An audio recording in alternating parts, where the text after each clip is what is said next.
근데 지금 공급은 2029년까지 완전히 말라 있어요. 공급도 말라 있고 수요는 여전히 사상 최고치를 기록하고 있다. 은이 금보다 많이 올랐다라는 그것 자체가 이제 본격적인 상승장에 진입했다는 증거예요.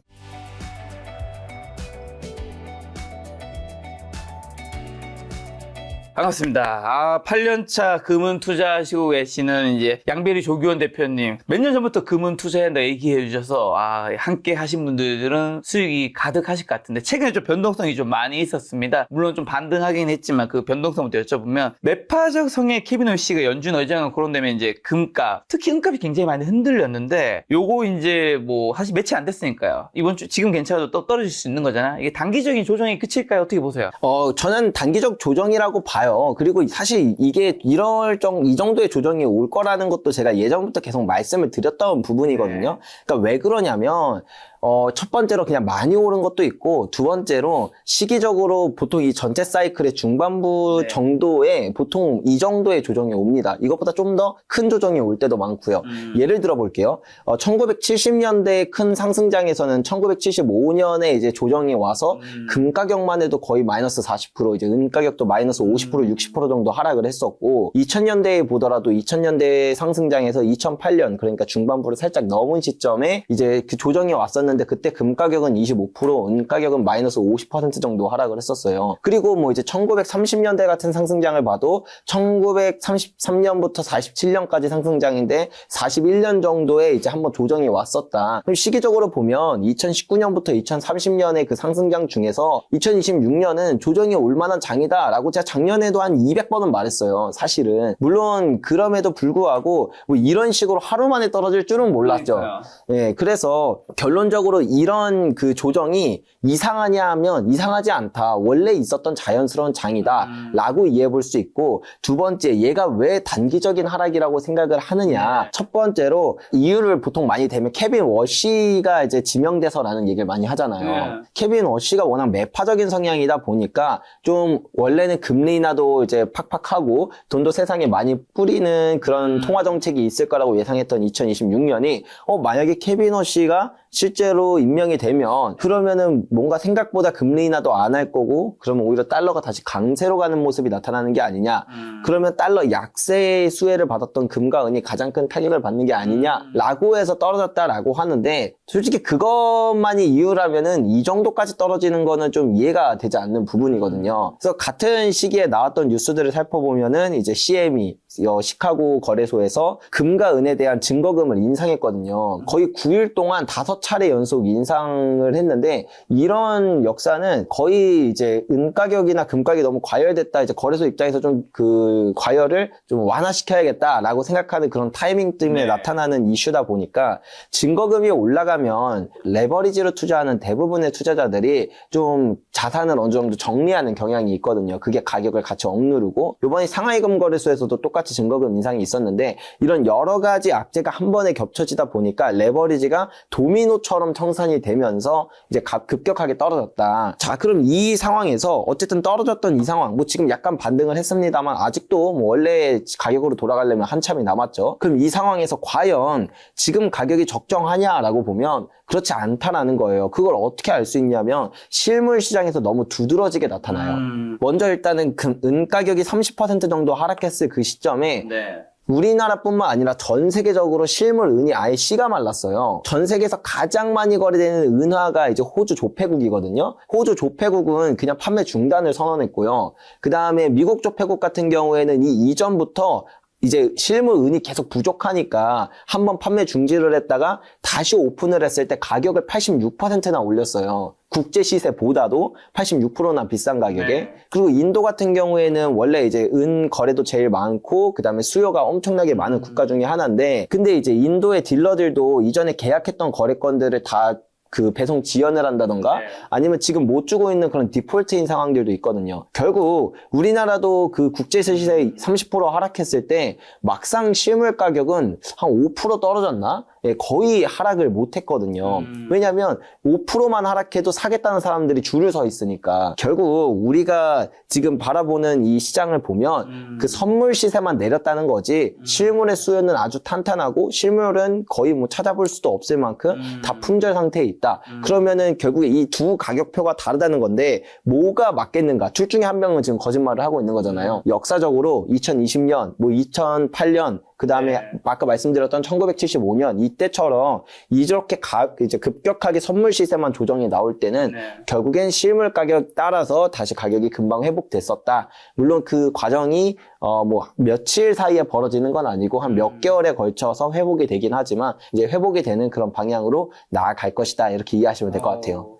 그래도 혹시나 은가격이 하루 만에 28% 정도 급등한 게 1980년 헌트 사건 이후 한 46년 만이라는데 이게 시장이 주는 경고는 없나요, 그러면? 시장이 주는 경고는 아무래도 변동성이 커진다라는 경고가 될 수는 있어도 이것 자체가 뭐 앞으로는 은이 끝났다 이렇게 바라보는 그런 시그널은 아니다라고 생각을 해보시면 돼요. 실제로 은이 끝났던 시그널들을 보면은 실물 수요 자체가 둔화가 되고 공급이 이제 급격하게 늘거든요. 근데 지금 공급은 2029년까지 완전히 말라 있어요. 2029년도 막 드라마틱하게 늘어나는 것도 아니고 미세하게 이제 상승을 할 수 있는 그런 상황이다 보니까 공급도 말라 있고 수요는 여전히 사상 최고치를 기록하고 있다. 그리고 산업 수요라는 게 은 가격 오른다고 뭐 반도체 안 만들 수 있나요? 뭐 은 가격 오른다고 전기차 안 만들 수 있나요?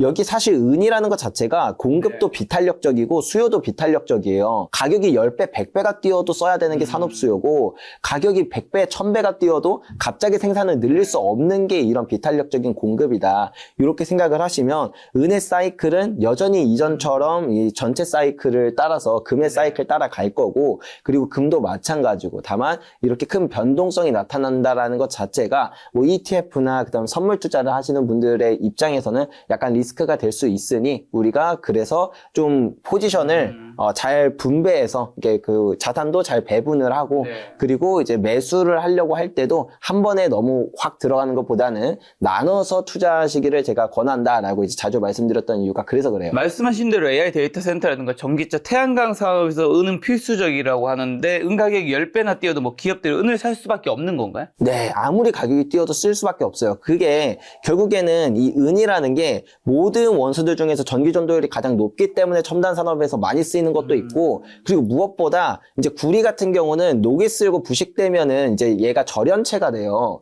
근데 은은 그렇지가 않거든요. 그래서 더더욱이 이런 첨단 산업에서 은을 쓸 수밖에 없다라는 거예요. 그래서 이 AI의 발전이 여기서 멈출 거다라고 생각을 한다면 그러면 은의 수요가 줄어들 거다라고 볼 수도 있겠지만 근데 누구도 그렇게 생각하지 않잖아요. 오히려 데이터 센터 더 늘리고 일론 머스크는 데이터 센터 우주로 보낸다라고 얘기할 만큼 지금 데이터 센터가 늘어나고 있는 속도는 정말 가파르다라는 걸 알 수 있는데 근데 은이 이제 여기서 가격이 10배가 뛰든 100배가 뛰든 AI 발전은 가야 된다라는 거예요. 그리고 플러스 알파로 예를 들면 사실 은 가격이 10배가 뛴다고 해서 산업 수요가 딱히 줄 이유가 없는 게 전기차 그 큰 거에 은이 몇 그램 들어가시는지 아시나요? 대략 한 50g 들어가요. 많이 들어가야. 그러니까 생각보다 별로 안 들어간다는 거죠. 그래서 이 은 가격이 10배가 뛴다고 해서 산업 수요가 원래도 줄 수 없지만 더더욱이 줄 수 없는 이유가 그 전체 생산량에서 어떤 그 산업 생산 중에서 은이 차지하는 퍼센테이지가 그렇게까지 높지가 않다. 근데 그게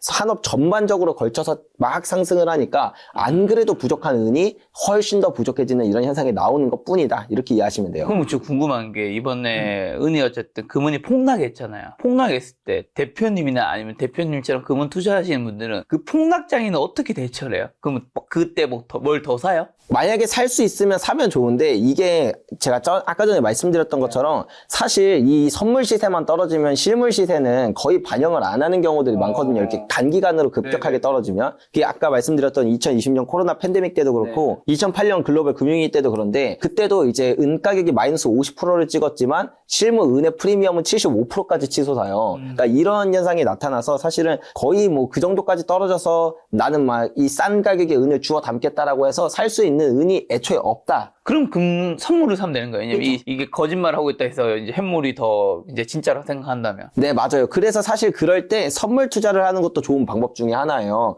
그래서 뭐 이제 가격이 급락했을 때 선물을 사는 것도 괜찮은데, 근데 저 같은 경우에는 선물 투자를 이렇게 자주 애용하지 않는 이유는 아무래도 실물과 그 다음에 선물의 가격 괴리가 그 정도까지 벌어지면 안 그런 역사가 더 많긴 하지만 간혹 가다가 그 선물 시장 자체가 붕괴해버리는 일도 생기거든요. 예를 들면 이제 마이너스 유가 때라던가 아니면은 그 2022년 니켈 사태 같은 때를 보면은 갑자기 실물 시장과 선물 시장의 괴리가 확 벌어지면서 선물 가격이 폭등하면은 그러면은 이제 거래소에서 거래 중단, 심하면은 거래를 취소해버리는 일까지도 많이 생겨요. 그렇기 때문에 물론 그 선물을 싸게 살 수 있다라는 그거를 잘 이용해서 문제가 안 생기면은 그만큼 큰 수익을 얻을 수도 있겠지만 이제 하나의 리스크는 만약에 선물 시장 자체가 흔들린다던가 붕괴해버리면 내가 차라리 현금을 갖고 있는 게 낫다, 차라리 실물을 갖고 있는 게 낫다 라고 생각할 만큼 좀 안 좋은 결과로도 귀결되기 때문에 이런 거는 리스크를 잘 배분해서 가시거나 아니면 차라리 그렇게 떨어질 때 그거 반영해서 금광 주식들도 그냥 갑자기 떨어지는 경우들도 있거든요.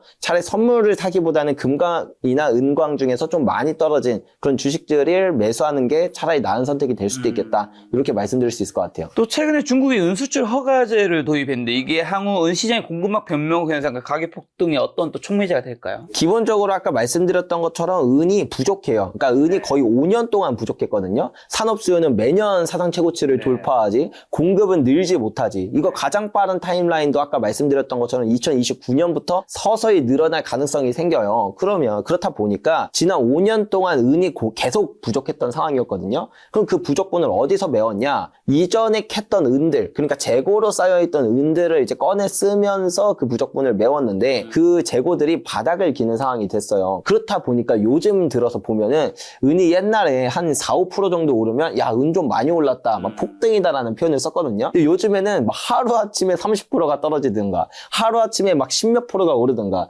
이게 변동성이 커졌다라는 걸 알 수 있잖아요. 이게 바로 시장의 유통량이 극단적으로 줄어서 그렇다. 그런 상황에서 지금 중국의 수출 허가제는 어떤 의미를 갖느냐? 이게 진짜 무서운 거예요. 이 중국의 수출 허가제가 왜 무섭냐면 첫 번째로 전 세계에서 은을 가장 많이 캐는 국가 중에 하나가 또 중국이거든요. 근데 중국이 수출 허가제를 도입한다? 이 자체만으로 이제 그 자격 요건들이 생기니까 원래 수출을 하던 도매업체 중에서 이제 자격을 잃는 도매업체들이 많이 생겨서 그게 공급망 병목을 일으킨다라는 거. 그리고 두 번째, 사실 중국이 마음만 먹으면 옛날에 히토리 잡고 흔들었던 것처럼 은 갖고도 흔들 수 있다라는 거죠. 자, 그럼 안 그래도 공급이 부족한 상황인데 그 은을 가장 많이 캐는 국가 중에 하나인 중국이 그런 공급을 이제 딱 끊어버린다라고 하면 시장에 주는 파동은 엄청나게 크겠다라고 볼 수가 있고, 여기에 한 가지 더 무서운 건 은 자체도 중국이 많이 캐지만 이 산업용 은은 보통 49을 쓰거든요. 그러니까 순도가 99.99% 이상은 돼야 돼요. 그 정도로 고순도의 은을 써야 되는데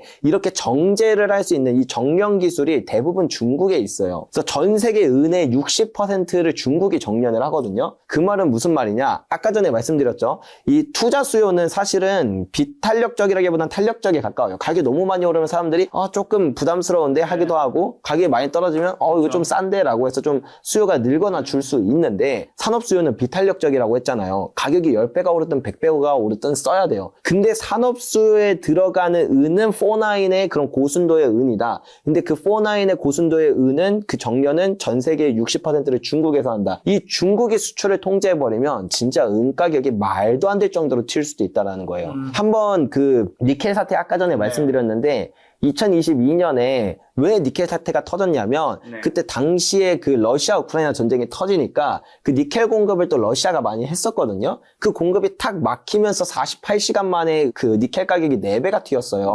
그리고 나서 이제 거래 정지를 먹어버렸거든요. 근데 이제 니켈이 그러면은 러시아가 독점을 하고 있냐라고 하면 그 정도 수준은 아닌데도 불구하고 이런 사태다. 지금 전 세계 은의 60% 정년을 맡고 있는 중국의 수출을 만약에 통제한다? 그거는 니켈 사태랑은 비교도 안 될 만큼 큰 가격 파장을 일으킬 가능성도 있다라고 생각을 해서, 그래서 사실은 그냥 장기적으로 봐도 은은 사이클대로 많이 오르겠지만, 근데 만약에 여기서 특정 트리거로 중국이 그런 공급망 병목을 의도적으로 일으킨다라고 하면 네. 그러면은 우리는 정말 상상도 못한 은가격을 보게 될 수도 있다. 이런 말씀을 드릴 수 있을 것 같아요. 그리고 또 미국의 은 전략 자원 지정 논의가 현실화될 경우에는 또 어떻게 될까요? 은이 아무래도 이게 결국에는 일론 머스크가 그런 표현을 썼었거든요. 중국의 수출 허가제가 많이 우려가 된다. 그렇게 말하는 이유는 지금은 에너지 패권이 되게 중요한 시기라는 거예요. 특히 그 중에서도 전기를 저장하는 에너지, 전기를 생산하는 거, 그리고 전기를 유통하는 거, 이 모든 그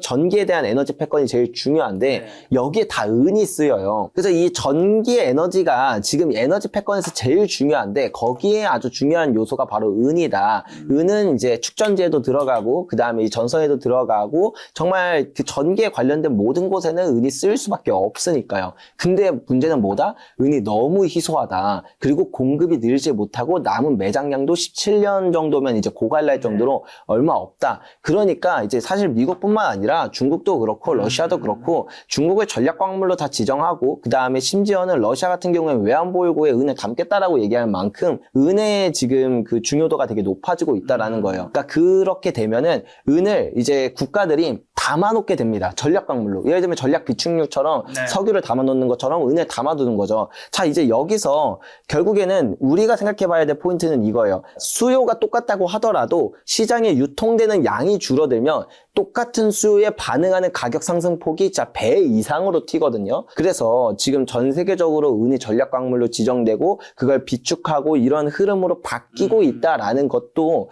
앞으로 은이 상승하는데 이 원래 상승 추세는 똑같지만 이 상승 추세의 기울기를 더욱더 가파르게 만들 거다. 이렇게 생각하시면 될 것 같아요. 그러면 은이 금보다 변동성이 더 크지만 장기적으로 더 매력적인 투자자라고 보시네요? 네, 맞아요. 일단 기본적으로 그냥 금의 사이클 동안 은이 더 많이 오르는 건 자연스러운 거예요. 1970년대도 그랬고 2000년대도 그랬고 1930년대도 그랬고 그냥 원래 이 은 시장 자체가 금에 비해서 10분의 1 정도로 규모가 작다 보니까 변동성이 더 크다. 자, 근데 여기서 재밌는 포인트. 우리가 작년에 은이 너무 많이 오르니까 사람들이 아, 이제 꼭지 아니야? 이런 생각을 많이 하죠. 심지어 며칠 전에 이제 30% 폭락하니까 야, 이제 진짜 꼭지 지났다. 그렇죠. 이런 생각을 하잖아요. 근데 재밌는 게 뭐냐면 은이 금보다 많이 올랐다라는 그것 자체가 이제 본격적인 상승장에 진입했다는 증거예요. 자, 우리가 1970년대나 2000년대 상승장을 두고 보면은 이 상승장을 초반부, 중반부, 후반부 이렇게 그냥 잘라서 볼게요. 그러면 은이 그 전체 상승장에서 금보다 항상 훨씬 더 많이 올랐다 보니까 대략 1.5배에서 2배 정도 더 높은 상승률을 보이거든요.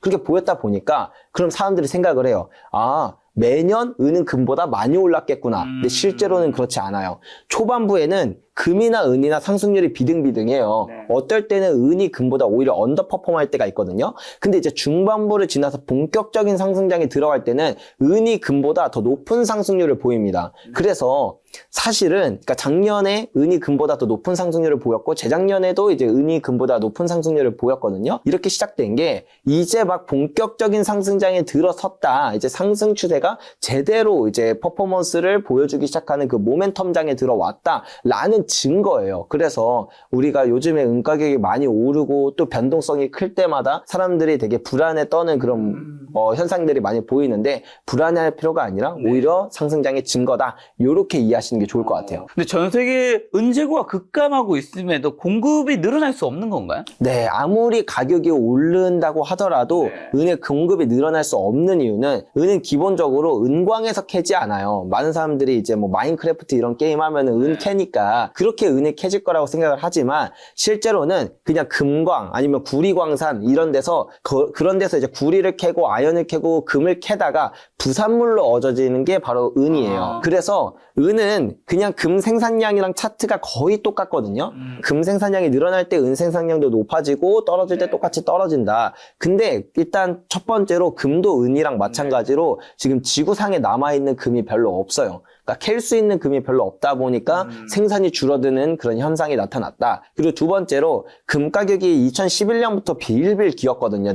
쭉 내려가면서. 그러니까 금광 기업들이 그 자본 투자를 계속 안 했어요. 근데 이제는 가격이 많이 올라왔으니까 그럼 이제 자본 투자가 많이 이루어지겠네 라고 생각을 할 거 아니에요? 실제로 많이 이루어져요. 근데 그러면 이제 금을 캘 때 탐사도 해야 되고 인허가도 받아야 되고 부지도 매입해야 되고 뭐 그 인프라도 깔아야 되고 채굴해야 되고 정제해야 되고 이 과정이 10년이 걸려요. 그래서 사실 이제 자본 투자가 일어나서 제대로 이제 그 개발이 많이 이루어지고 그 다음에 실제로 생산이 많이 나타날 거라고 예상하는 게 2032년 정도거든요. 네.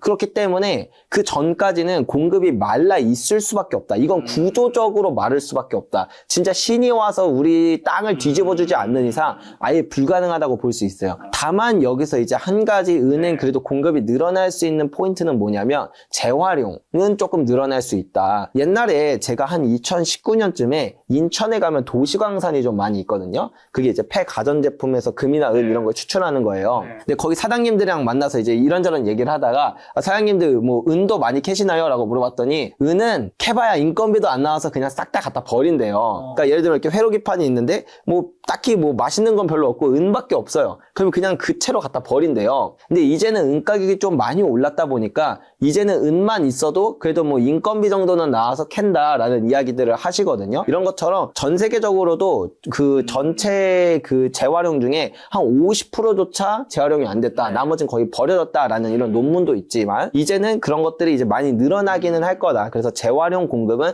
어느 정도 되겠지만 그게 광산 공급이랑 비교하면 사실은 그렇게까지 엄청 유의미한 양은 아니거든요. 그래서 결과적으로 은이 그 공급이 부족한 일이 앞으로 이어질 수밖에 없다라는 건 팩트. 근데 그 안에서 그 뭐 산업 수요의 이제 뭐 증감, 예를 들면 경기 침체가 오면 산업 수요가 급감할 수는 있으니까 요런 것들에 따라서 은 가격이 출렁거리면 좀 더 심해질 수 있다. 요렇게 이해하시면 될 것 같아요. 지금 금은비는 어느 정도 되는 거죠? 지금 금은비가 대략 한 60대 1 정도 돼요. 1대 60 정도. 1대 60. 근데 이게 그러니까 요것도 좋은 주제가 되겠네요. 네. 우리가 금 가격이랑 은 가격이 고점이냐 아니냐를 판단할 때 좋은 지표가 되는 것 중에 하나가 또 금은비기도 해요. 네. 금과 은의 비율은 역사적으로 황금 비율이라고 불릴 수 있는 1대 15 정도를 늘 유지했었거든요.